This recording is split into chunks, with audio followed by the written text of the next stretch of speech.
here. I'm just here to share the second half of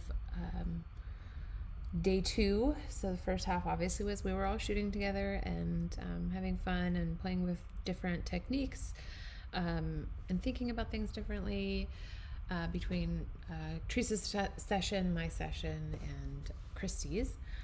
So now we're getting to the editing portion and the editing videos to show a little more of our process. I'm sorry if I ramble in this. I feel like that's just how I process sometimes, so I hope it all makes sense. Anyways, day of, I think that we all kind of mentioned it. We can't really push our creativity, like we can't make it happen out of nowhere always. It just doesn't always work if we can't, or at least for me especially, like if I don't see it, I can't always make it happen. And so I didn't really feel a lot of the situations or settings that I was in there that day. But I did get enough to kind of show you kind of my process, even though I don't have like a wow, this really struck me as like a creative thing I want to make, or this image I have in mind. It didn't come to me then, but I have enough that I can kind of show you my process. And side note, my dogs, if they make a lot of noise, I'm sorry. They're wanting in and then out, then in and out. So anyways, if you hear them, I'm sorry. Okay, so this was from our first area for my part of the day.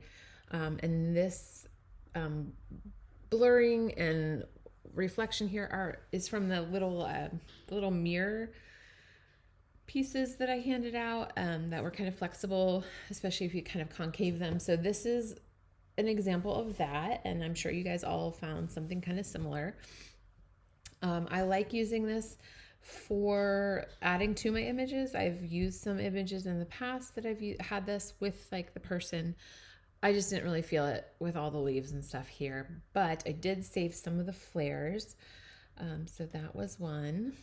And here is another one. I saved this one initially because I really liked this kind of triangle area and this kind of swoosh here, and kind of some of the creaminess. It didn't really work with the photo, but I saved it because sometimes I'll save little flares of light I see, or reflections or whatever. So I did save this one, and then also this one right here. This image was the closest I came to liking how it worked with Olivia here in the background. This one hasn't come to me yet. Sometimes I call it marinating. They need to marinate in my head for sometimes a long time before I see what I fully conceptualize what I wanted. I like this one, and I think it would require a bit of work because I don't like how busy this is, and I don't love shooting on a lot of foliage sometimes where the light's breaking through in the background, so it becomes spotty. Like it's just, sometimes it's too much for me. Sometimes it works, but sometimes it doesn't. So anyways, this is one that I saved, but I also saved this because I loved the way the movement here on this right-hand side was in the photo and how it kind of was coming out, and she was kind of coming out of it. And so sometimes when I use the little reflector mirror, or if I use a prism or whatever, I'll think about like, how is the person moving that I'm photographing, or how are they posed, and how can I use my tool to make it kind of come together. So this was kind of an example of how the reflection was able to show her kind of following that movement out. So that's why I saved that one. But I don't have an idea for this one yet, so it's kind of just still marinating. Anyways, one thing I wanted to show you was how I saved some of these. So there was something in this one that I liked. I know it's overexposed and blown out, but I'll kind of show you what I do to get those pieces. The first thing I did was just put on a black and white overlay or filter or whatever that I have, and then I kind of mess with it. Like I just play with what I want the photo to be, or the pieces that I'm looking for. So for this one, when I first edited it, this is what I came up with. So I would save like this section right here. And you know, I usually do that by just cropping down and darkening the parts that I don't want. And so I like this movement right here. This wouldn't be done. There's way too much gray. You need way more black. Obviously, I think you guys know that. I'm pretty sure I've seen some of you guys do this exact same thing. So this isn't it. This isn't done, but this would be what I would take from a photo that, you know, started here, or actually started like this. And then this one I had started to work on. There we go. With these parts here, but I wasn't feeling it. I like it better like this. And I'll work on this eventually and see what comes out of it. Now the photo I did decide to edit was when we were using that pink tubing, which at the time I was like kind of cursing myself. I was like, why did I bring this? I don't even like it. And of course that was the thing that you guys all picked, which is totally fine because it made me try to think of it differently. And so I was kind of thinking of her, of this, you know, her head wrapped in this and she was trying to escape. So I did a black and white of it. I just started with one of my, come on computer, there we go. I just started with one of my overlays. I rotated it. I think there's a lot of value in sometimes you have an image and you think, okay, she's just standing up and down, but this felt kind of boring to me. Like, okay, she's just standing there and she's turning her head, but I don't know, it didn't speak to me. So that's why I was like, well, what if she was actually looking directly at me straight on and her arms were both kind of crooked? So to me, I just wanted to see kind of that parallel eye and see if her body was moved, if I'd like it better. And I did. And so I definitely want to do black and white because I just, at the time, was not feeling the pink and the green. Like, I love pink, but it wasn't working for me. But I felt like they were kind of like chains. And so actually, you know, I did my editing here. I dropped the highlights. You can see I had a little curve.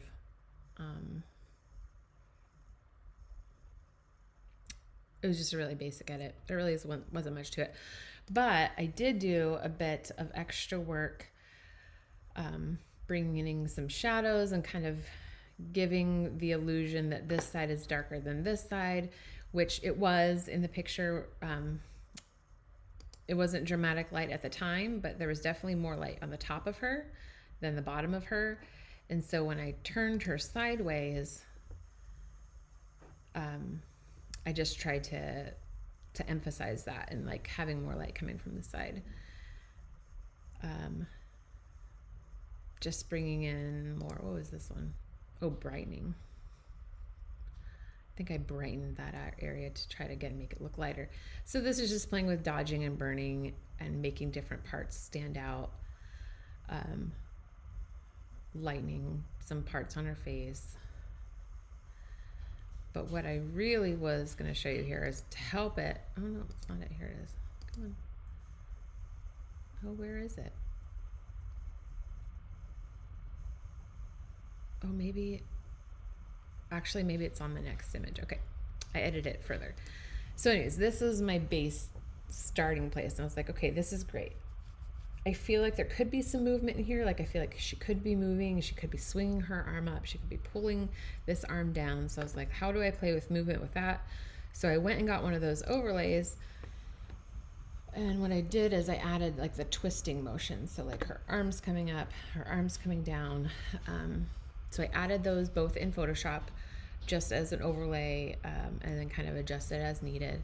And then here is where I did some more work with those pieces and then this. So it was kind of feeling a little flat to me, but I wanted it to look more chain-like, so I did more dodging and burning just to kind of bring out some of the the lines and you know, seeing like it was a chain around her neck and she's trying to pull out of it. So, and there's movement in that. So that's kind of where I went as a final image. So it started here, where the lighting wasn't great, the colors, you know, the pink and the green, they didn't seem to speak to me at all, but I wanted to make this look a little bit more of a, I don't know what's the word, a more bold or strong portrait. So that was my final image there. Yeah, so just looking at something that seems kind of standard and boring, and like thinking, where do I see the movement in the photo? Where do I see the light in the photo? And how can I reposition it or change it or add to it or whatever to kind of show a little bit more of a story. So that's that. I was going to share with you one other photo, well, kind of two, that also kind of caught my like creative ideas a little bit more. It was actually from day one. So while everyone was in their group shooting, I was keeping time, but I also kind of shot here and there. I don't have a lot of photos, but I do have some. So one group was shooting this model right here. They were kind of over here, and I was like, oh my gosh, why are we not shooting her from here? Like this, there's these strong lines right here, and I thought it was just amazing. And then I just love this dress, her dress and everything. It was just beautiful. So I saw her right here, and I took a couple shots. I didn't really think about it at the time. It took me a while to come back to these, but I'm so glad I did. So the first thing I did is I decided, sometimes when I see really strong lines, I kind of want to take everything else out of it, and there's not a lot of color in this one anyways, but I just wanted to leave it at the lines, so I made it black and white. I like black and white, but I also really love color. But for this one, for all my examples today, apparently black and white is what I was feeling. So yes, I love this. Like, I love the lines. You can see there's no, I mean, basic S-curve. I took the highlights down because it was pretty blown out. Added a lot of clarity so you can see this kind of cement pop out. And I cropped in to give her to be kind of on a nice rule of thirds. Yeah, and so that was that, which I was like, oh great, this is a lovely image. And the same with this other one. I was like, great, copy paste. Here's my, come on computer, there it goes. I did a little bit more, I think, with her to kind of bring her out. But again, same thing. It's just the same editing. It's nothing cool and groundbreaking. So I was doing this one first, and I was like, oh, these lines are amazing. What else can I do with them? And so I put it into Photoshop, and all I did, I'm not going to, I guess I'm not going to show you that, but only because I think you guys know how to do it. I don't know, I can show it too if need be. All I did was take a duplicate image, rotate it, change the opacity, and cut it such that she wasn't in it. All I saw was this part down here. So here she is, and I'm like, oh, that's great. I love that. She's a little bit more into this part of the repetition here, so I was like, oh, I'll move over to this other one where she's more in line. And so I did the same thing, but then I kept rotating it and adding and rotating and adding and rotating and adding, so we have this like tunnel. So like, she's on the outside of, I don't know, I imagine just like what's the word, like a tower, if you will, or a hole. And every layer, then she's here in this layer. So that was another way that I thought, hey, I see something really cool. I see these lines, and I love these lines. How can I emphasize them, and how can I do them more or bring more drama to it? And so I just love the the difference between this kind of like rigid lines, straight lines, and then her like softness. So like we have concrete and lines, and then she's soft, and she's kind of the wind was blowing, so there's a little bit of movement in here, and she's a lot softer. So that's why I kept this image over the other one, because she was kind of more in focus. Whoops. In this one, and I kind of like which I still love, don't get me wrong, but like we don't see her face, we don't know who she is, we don't know where she is, why is she in this like concrete environment, and she's just kind of opposite of everything around her. So that was my final image there, and this was the one I was most excited about from Escape to the Coast so far. That being said, I haven't edited very much because life is busy. So yeah, that's kind of where I focus, is I like to focus on where's the light, where's the movement, is there a strong shape or contrast that I can play with. So on this photo, I focused more kind of on the light that I saw and the movement, and how can I amplify those. And like you can see, the light and movement is minimal in this photo anyways, but I kind of look for those things so I can draw them out. And then in this photo, I kind of looked for the strong leading lines, and I love a good broken line. I love good parallel or perpendicular lines, and then also playing with contrast of like hard concrete and lines, and then her soft, kind of flowy, you know, faceless, she could be anybody.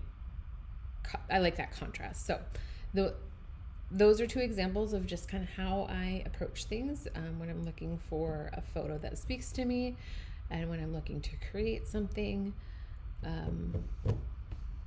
So yeah, I think that is about it. I'm happy to answer any more questions.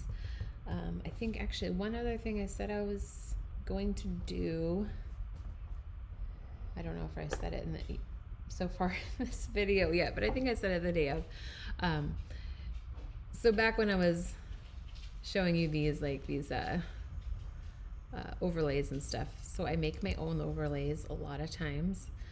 I have a lot, but I also make my own.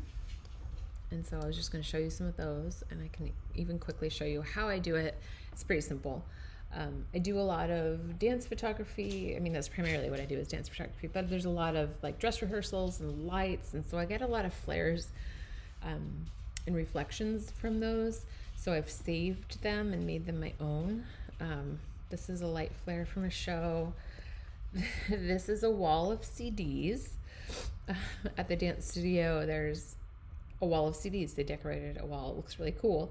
But anyways, we did a shoot there one time, and the light was kind of up here at the top, and the CDs just made this beautiful rainbow. So I saved that as kind of like a rainbow rain. Here are 2 or 3 reflections that I saved from our time at Escape to the Coast. I like this one. I like this kind of little arrow section. It's not done yet. There's way too much gray here to use this properly, but I saved it for the future if I want to use it. I didn't make this at Escape to the Coast, but I did make this with the that same mirror. And actually this flare right here was made with a mirror. It wasn't made at Escape to the Coast, but it's made with that. It is actually the flare that I used for this, I think. So I've saved some of those. More lights from a show. This is actually from a class that I went to. This is a light wand used with a slow exposure. And like I said, it was in a class. I forgot, I didn't have a tripod with me because it was somewhere else, and I just hadn't brought a tripod to this class. So my photos with people in them, they're okay. I got 1 or 2 that are okay, but there's a lot of camera shake, just because I was holding my camera for seconds and that's what happens. But anyways, I still love the light, and so I saved it, and I just made them different colors. There's more of the light tubes and more light tubes. I love this one. And then so I just made it in multiple colors. Same with this. Same thing. They were just light tubes that were moved around, and there was a person sitting right here. And so I actually removed them and just duplicated so that I had a more continuous chain. Also a light tube. There was someone in the middle, and then they move them all the way. They kind of swing the tube all the way around to make this continuous circle. So, and actually in this one, there might not have been a person in this one because I don't remember why. It was such a, I don't know, a wide triangle of nothing. More light tubes. This is fabric that was tossed in the air. It's kind of reflective, like purple, blue, mermaidy, like it changes color. It was on a black background, and it was actually rotated. There was a person right here. We were just having fun with the fabrics, and I was like, ooh, this is just the way it's shiny. I could use this for something. This is just a paper texture. It's packing paper. I used it for my photo. I have photos of my daughter on a blue backdrop, and I kind of made this cuff for her and a little flower for her hair. And it was part of the paper project that Teresa and Christy and I did, where we were like, let's take something random in her house and make it cool into a photo. So I made these ruffs for her, so she kind of looks like she has like the, I don't know, old Elizabethan era kind of ruffs. I don't know what era it is. Anyways, I thought it was a cool texture, so I saved that as well. These are just more lights. This is from Santa Monica. Last year, Teresa and Christy and I just went for fun. And this is under the pier. It was a very sunny day, and there's like holes in the pier. And so this is like a bike path underneath the pier. And it's like that when creativity strikes, you never know where you are, and you never know what you're going to be doing. But it was just really cool. And I have this picture of Christy. I should really finish it. Still just sitting on my computer because I'm really good at not sharing things. I have so many photos not shared. Anyways, she put her face in one of these strips, and it's like her eyes right here. Anyways, the bikers, they didn't love that we were laying down, but I was like, I want to use this light because it was so cool. So I saved that. And then these are just some more swishes from the mirror. And I have a lot more, but they're not all in this folder. So anyways,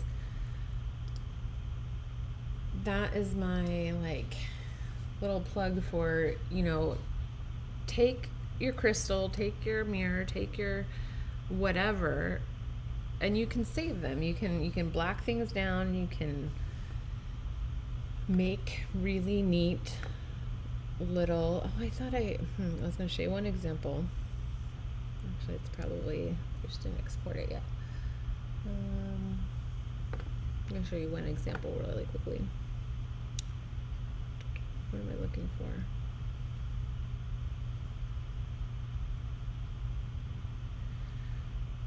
Light painting, no. Maybe. I was just like, nope. Okay, that's different light painting. I was just in the folder. Why am I not remembering? Flare overlay. Here we go. Okay, so these are some flare overlays that I've worked on in the past, or some you can see I've used. We're just in that folder I was showing you. Where is the example I wanted to show?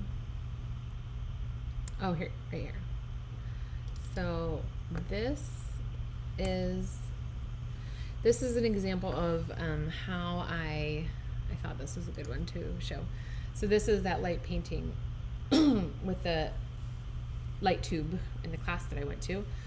All these people who knew what they were doing and were prepared with their lights, with their tripods, but I didn't bring one with me because I didn't have room on my luggage to bring one. So anyways, kind of blurry on her.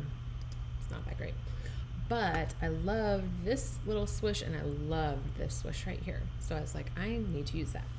So I did an edit first, just kind of darkened it so I can get some focus on what it was that I wanted. So then I just cropped in. Obviously, it's way cropped in compared to the initial photo, so there's lots of grain. It's not very clear. It doesn't look that great. So one thing that I use sometimes for dance and very specific reasons, but also it's really helpful for making flares, or making them usable, I should say. I have the Topaz suite, and so it comes with Denoise, Gigapixel, and Sharpen AI. All very useful. It's really amazing what these programs can do. They're not perfect. You have to watch for little weird things, but super cool if they're used the right way. So I'll pull that in. Oh, it's going to make a whole other copy. Oh well. So the reason it's so small is because it's so cropped in. Usually they're much bigger and it's zoomed in. Anyways, they have a couple different options you can choose from for denoise. I know Lightroom has recently come out with its own denoise, which is pretty awesome. I use it sometimes, but I definitely love this Topaz because there's more options within that program. So anyways, it gives me the 4 options. Here's a low light, here's the clear, which I rarely ever use, and here's severe noise. And I don't know why I have low light twice, but low light's usually what I choose. So it'll show the original, and it'll show with the denoise. It looks really good right here, right? So I hit apply, but remember I zoomed in, so yeah, it denoised it, but you can also tell it still just looks like it's zoomed in, right? Like it just doesn't look clean. Okay, so then because it's a super small file, because I literally cut the majority of the photo out, it's a super small file, put it in Gigapixel, and Gigapixel basically expands pictures and makes them bigger again. But in doing so, it uses AI to kind of fill in the blanks so it looks more like it's supposed to be a full picture. So you can pick like your resize mode or just the percentage or whatever. So, you know, this is not very much bigger. And like you can choose bigger and bigger and bigger. But anyways, I think I did like 2x. So it's updating. So look at that. That looks so much cooler. So I'm just gonna apply. And there it is. So now I have this really cool flare that came from right here. So that turned into this. So then I can save this to my file. And in this process, I think back on the very first one, I didn't show you, but I played with the settings. I've brushed, dodged, and burned kind of. You need a completely black photo, or your edges have to be completely black, or else they're going to come up in Photoshop when you try to overlay it. So anyways, yeah, I just thought that was super cool, and I thought I'd share that with you. Is there any others? I don't think so. Anyways, that's how I do that.